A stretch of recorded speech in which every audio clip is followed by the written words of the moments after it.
Axel Lange checks this glider one last time before presenting it to the customer. The glider cost nearly €250,000. In general, our customers fly a lot and are usually highly trained pilots. 25% of our customers fly commercially, and they spend a lot of time in their planes. Lange has been involved with sailplanes since he was 15. Today, he's an aeronautical engineer, and he builds his own aircraft. Here we have a plane with a really wide span. It has very long, narrow, elongated wings. That gives the glider excellent flight characteristics. You can climb very well with it and also glide very well. From an altitude of just 1,000 meters, you can glide for around 56 kilometers. The fuselage is made of carbon fiber. It's being built by a team of about 25 mechanics at the firm. They're gluing it together layer by layer. Dozens of them. It's a labor-intensive process.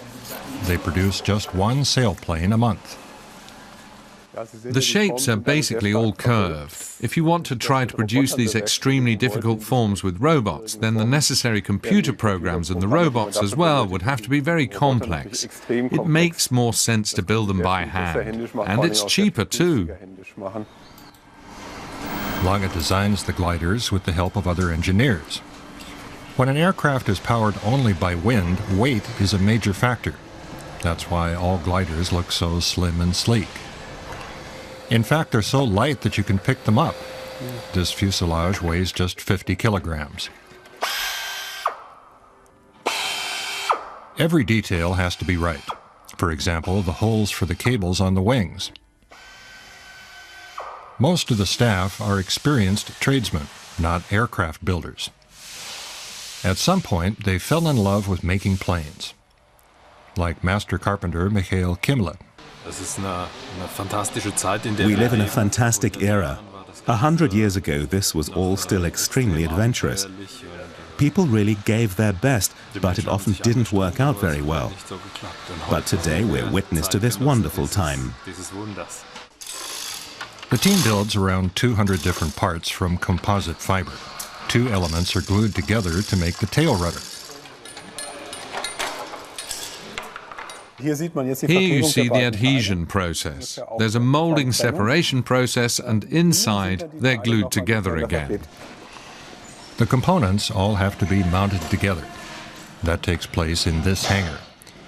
This is where the team installs the motor and other technology, including the aircraft's batteries. They drive the electric motor, which is situated in the middle of the propeller. After it brings the sailplane up to gliding altitude, it retracts.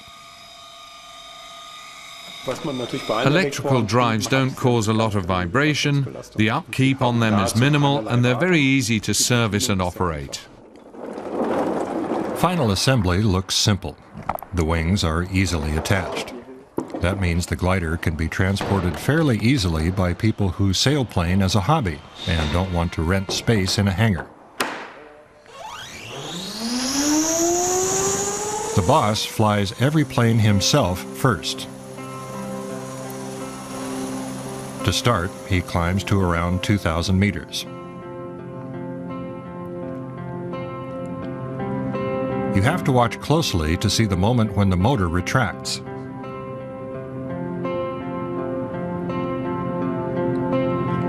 And from then on, there's nothing left to do but ride the wind.